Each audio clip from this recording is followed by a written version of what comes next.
Hello, it is Sunday of Labor Day weekend here in Canada, and I have a message that has been sitting with me the past couple days for parents in particular. You know how you have those days where you just get so frustrated? You know how kids have their tantrum, and then they just push you to the point of, as a parent, you have your tantrum?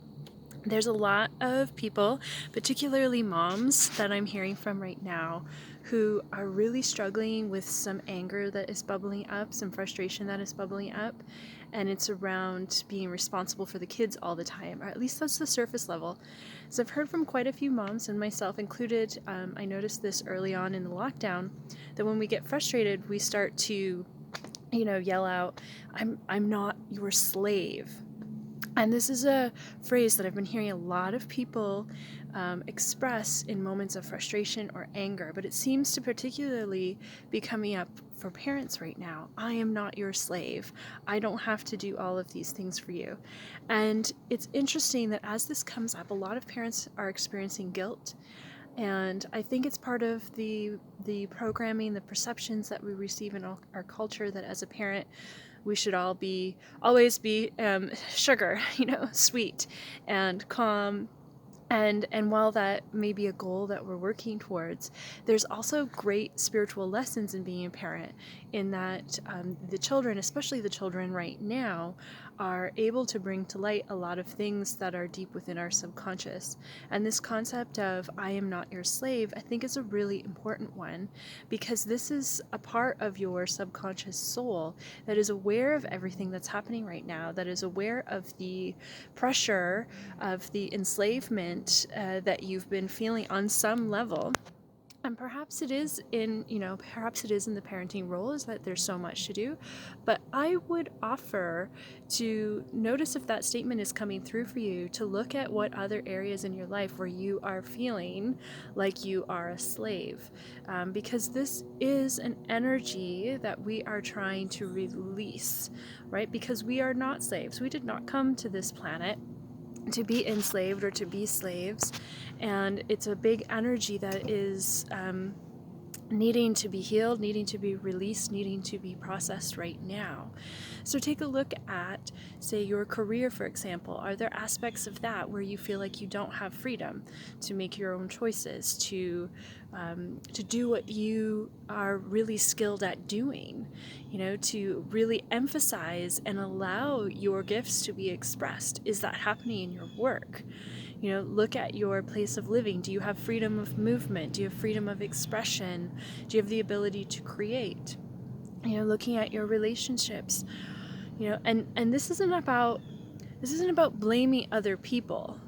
Just to be clear, it's not about blaming other people for enslaving us. It's about looking where we have allowed that to happen in our own lives, because we have the power to choose to step out of those situations. Now, that doesn't come without consequences. Of course, there's consequences for those actions, and yes, there may even be some sacrifices to get there, but that is all about us prioritizing our choices, and looking at what is most important for my soul, and why is my soul feeling angered about this right now?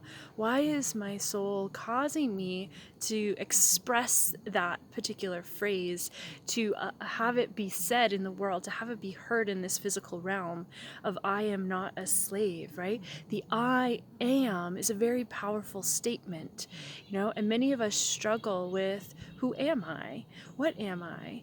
So if the subconscious starts to express I am not, then you have some information to work with there, that there's some kind of pressure building that is making you feel as if you are pushed in a direction that you're not supposed to go in. And while we aim for the sugar in life, and that's always great when we can get these epiphanies and downloads of I am this, sometimes it's equally as powerful to know I am not, because that is an indicator to turn away from that. And sometimes when we turn from one direction and we look in the other direction, we find the inspiration. And so it's not always driven by the rainbows and the kittens and the laughter. Sometimes it's driven by the darkness. So use that capitalize that and go with that flow, to allow yourself to see what is the inspiration on the other side of that, what is the polarity of that on the other side, and what does it mean for me, and how would I express it in my own life. And most importantly, don't feel guilty about it.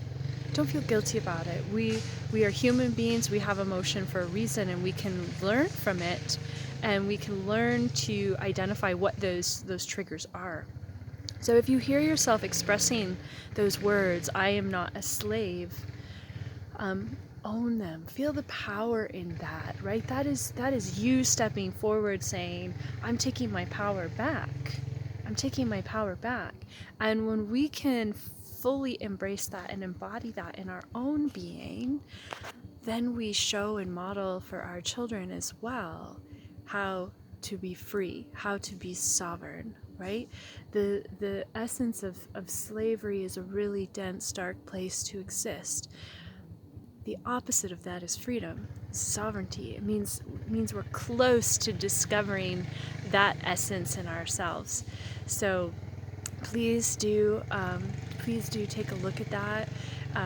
Honor yourselves, talk about it with other parents, because there are so many people that I've heard from in the last few weeks and months who are feeling this anger, or were even feeling the anger before, the world hit with the madness that it hit. And some of us just get those feelings earlier. We're just ahead of the curve. That's okay. It doesn't mean that we're off schedule or anything like that. But know that you have the power to choose to be free. You get to decide to be a sovereign being, and you decide how to respond to anything in your life that tries to tell you that that is not the truth. There's a feeling and a resonance and an energetic resonance with the truth. So hold on to that and follow that. If you are interested, starting September 15th on Tuesdays, I'm going to be hosting an online meditation called Light Runner Meditations. We're going to be doing a Primus activation to teach you how to really connect with this infinite source of energy that is available on the planet, that is available for human beings, to find our sovereignty, to amplify our light, to amplify our power and our sovereignty, and then use that to direct it for personal healing, to direct it into issues that are coming up in our families and our workplaces and our communities, and even to use it to hold space to bring more love onto the planet right now. So if you're interested, go to soulinstitute.ca and you can sign up. There's no charge for that. Because I think it's so important for as many people as possible to learn this. I don't want any barriers to it. So soulinstitute.ca, check that out, and much love to everyone. Enjoy the rest of your weekend.